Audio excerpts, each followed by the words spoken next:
کائنات نہیں، وہ تمہارے بعد آئے گا، تم اس کا انتظار کرنا۔ توجہ ہے آپ کی؟ اب اللہ نے ادریس کے بعد موسیٰ کو بھیجا کہ فصاحت کے طریقے بتاؤ، لیکن تم مقصد کائنات نہیں، وہ تمہارے بعد آئے گا۔ ہارون کو کہا کہ خلافت کے قرینے بتاؤ، لیکن تم مقصد کائنات نہیں، وہ تمہارے بعد آئے گا۔ یوسف کو کہا کہ زمین پہ جا کے اپنے حسن کے جلوے دکھاؤ، لیکن تم مقصد کائنات نہیں، وہ تمہارے بعد آئے گا۔ عیسیٰ کو کہا کہ آداب دوستی بتاؤ، لیکن تم مقصد کائنات نہیں، وہ تمہارے بعد آئے گا۔ یاتی من بعد اسمہ احمد، جو تمہارے بعد آئے گا، نام اس کا احمد ہوگا، اس کا انتظار کرنا۔ من کفر بعد ذالک فاولئک هم الفاسقون، جس نے اس اقرار کا انکار کیا، آدم ہو یا موسیٰ، ابراہیم ہو یا عیسیٰ، وہ فاسق ہو جائے گا، نہ نبی رہے گا، نہ معصوم، نہ رسالت رہے گی، نہ نبوت رہے گی، نہ خلیفہ رہے گا، نہ مقام رہے گا۔ اب آدم آئے انتظار محمد کی، موسیٰ آئے انتظار محمد کی، عیسیٰ آئے انتظار محمد کی، ابراہیم آئے انتظار محمد کی۔ انتظار نہ کرتے تو فاسق ہو جاتے۔ اب نہ کہنا کہ انتظار وارث زمانہ بدعت ہے، شرک ہے، کفر ہے، بلکہ آدم سے لے کے عیسیٰ تک کی سنت ہے، دستور ہے، قانون ہے، اصول ہے۔ فرق صرف اتنا ہے کہ انہوں نے پہلے محمد کی انتظار کی اور ہم آخری محمد کے انتظار کی۔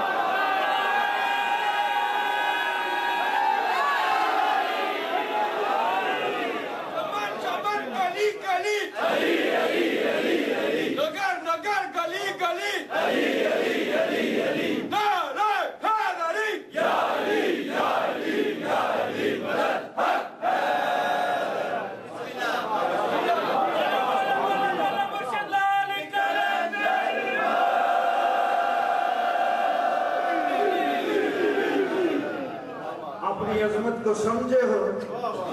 انہوں نے سب نے آدم سے لے کے عیسیٰ تک سب نے پہلے کا انتظار کیا ہے۔ ہم بیٹھے ہیں آخری کے انتظار میں۔ تھے پہلے، نظر بعد میں، کیوں آئے؟ سوال ہے نا ذہن میں؟ چلو آسان کر کے بات کو کرتا ہوں کہ میں یہاں آیا پڑھنے کے لیے، آپ آئے سارے سننے کے لیے۔ جب آپ آئے تو یہ ذکر ہو رہا تھا، بولو چپ کر گئے، ویسے میں تسی چپ بھی چنگے لگ دے۔ یعنی ہم سب جو جمع ہوئے ہیں، اس کا کوئی مقصد ہے نا؟ کیا مقصد ہے؟ تذکرہ مظلوم کربلا، یہی ہے نا؟ اس لیے آئے ہیں نا؟ یعنی آنے کا مقصد ہے تذکرہ مظلوم کربلا۔ تو جب آپ آئے ذکر ہو رہا تھا، یہ میز تھا، منبر تھا، سپیکر تھا، کلیم تھا، یہ سب کچھ تھا، لیکن یہ مقصد نہیں۔ بابا یہ سب کچھ تھا، ہم سب کے جمع ہونے کا مقصد، مثال کے طور پہ میں کہتا ہوں کہ جی میں پڑھ ہی آپ کے لیے رہا ہوں، آپ چلے جائیں، میں پڑھتا رہوں گا، دعویٰ میرا سچا ہے۔ آپ کہیں جی ہم تو بیٹھے ہی حیدری صاحب آپ کے لیے، آپ چلے جائیں، میں پڑھتا رہوں، دعویٰ میرا سچا ہے۔ نہیں، جس کے لیے جمع ہے، جب وہ ختم، یہ سارا کے لیے ختم۔ اب جو کہتے ہو کہ کائنات حضور کے لیے ہے، تو جب تم نے حضور کو دفن کیا تو چاہیے تھا یہ سارا کے لیے ختم ہو جاتا۔ میں پڑھے لکھے لوگوں کے سامنے گفتگو کر رہا ہوں، میں ہوائی باتیں تو نہیں کر رہا۔ اپنے سوچ کے سمندر سے تھوڑا سا باہر نکلو کہ سارے جمع ہیں کے لیے، ذکر کے لیے، ذکر ختم، کے لیے ختم، کائنات بنی ہے حضور کے لیے۔ سنی شیعہ کا اتفاق ہے اس پہ کہ خالی کہہ رہے کہ میں نے کائنات کو حضور کے لیے بنایا ہے۔ تو جب حضور کے لیے بنی ہے، تو جب حضور دنیا سے چلے گئے تو چاہیے تھا یہ کائنات بھی عدم سے وجود سے عدم میں چلی جاتی، کائنات ختم ہو جاتی، یہ شمع گل ہو جاتی، لیکن یہ زمین کا برقرار رہنا، آسمان کے شامیانے کا تنا رہنا، شمس و قمر کی قندیلوں کا روشن رہنا۔ ایک لفظ کہنے لگا ہو، لائلۃ القدر کو آسمان سے ملائکہ کا زمین پہ آنا، زمین سے پھر آسمان کو جانا، ہر ذی شعور کو یہ بتا رہا ہے کہ اس محمد کے بعد بھی کوئی محمد باقی ہے۔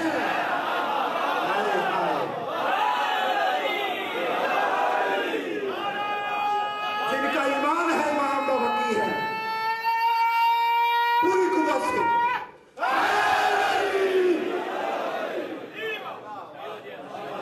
کہ جس کے صدقے میں کائنات بنی ہے، جب وہ ختم تو کائنات کا باقی رہنا اس بات کا وجود ثابت کر رہا ہے کہ اس کائنات کا کوئی مالک باقی ہے۔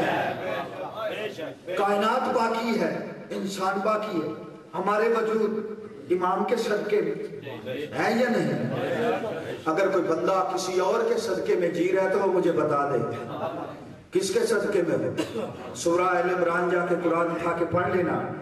خالق نے جب خالق نے تمام ارواح کو جمع کیا، انبیاء کی ایک عہد لیا، جب آخری آئے گا اس پہ ایمان بھی لانا، اس کی نصرت بھی کرنا۔ کرتے ہو اقرار؟ سب نے کہا کرتے ہیں اقرار۔ خالق نے کہا تم بھی گواہ ہو اس بات کے، میں بھی گواہ ہوں، جو اس وعدے سے مکر گیا وہ فاسق ہو جائے گا۔ پاک پیغمبر کے آنے سے پہلے عیسیٰ علیہ السلام 550 سال پہلے چلے گئے۔ اب کون ہے جس کی مدد آدم کرے تو آدم صفی اللہ بنے گا؟ جو بندے چپ ہو سر اٹھانا، خالی کہہ رہا ہے میرے آخری پہ ایمان بھی لانا، اگر نہ لاؤ گے آدم تو صفی اللہ نہیں بن سکتا، نوح نجی اللہ نہیں بن سکتا، ابراہیم خلیل اللہ نہیں بن سکتا۔ جب آخری پہ ایمان نہ لائے تو آخری تو چلے گئے، آخری کی جگہ پہ وارث زمانہ حجت خدا محمد مصطفیٰ بن کے بیٹھیں گے۔ صرف امامت کی سیڑھی نہیں ہوگی، یا آج انبیاء کے سر وارث زمانے کے قدموں میں ہوں گے، وہ سجدہ کر کے بطول ذاتِ کے قدموں میں سجدہ کر کے آدم اپنا صفی اللہ پن بچائے گا، نوح نجی اللہ بچے گا، ابراہیم خلیل اللہ بچے گا۔ تو اس لیے بچے گا جب تک امام زمانہ کی ذات پہ ایمان نہ لائے تو نبی نہیں رہتے۔ ملا تو ایمان کو چھوڑ دے، تیرا ایمان کیسے باقی ہے؟ نبی باقی نہیں رہ سکتے۔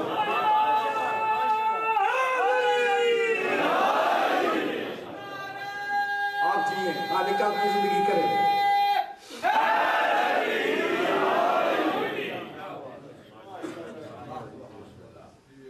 اور پڑھیے چھوڑنا چلو میں پڑھنے لگا ہوں 2-4 اہم باتیں جو ہمارے فرائض میں ہیں کہ دیکھو نا، جس کے لیے جب وہ ختم کے لیے ختم، یہ منبر لگایا، کیوں لگایا؟